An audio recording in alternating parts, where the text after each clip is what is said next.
अभिनेत्री तेजश्री प्रधान आणि अभिनेता राकेश बापट यांचं लग्न होणार आहे अशी चर्चा सर्वत्र सुरू आहे.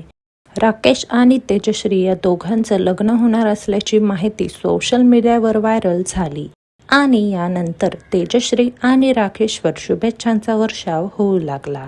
या बातमीमुळे राकेशच्या नातेवाईकांनी फोन करून त्याला शुभेच्छा दिल्या व अनेक मित्रमंडळींनी देखील त्याला भावी आयुष्यासाठी शुभेच्छा दिल्या. मात्र या लग्नाबाबत एक मोठा खुलासा राकेश आणि तेजश्रीने केला आहे. ही बातमी साफ खोटी आहे असं दोघांनीही स्पष्ट केलं आहे. कृपया खोट्या बातम्या पसरवू नका असं सांगत तेजश्रीने या खोट्या बातमीचे खंडन केले आहे. शिवाय राकेशनेही या बातमीमध्ये काहीही तथ्य नसल्याचे सांगितले आहे.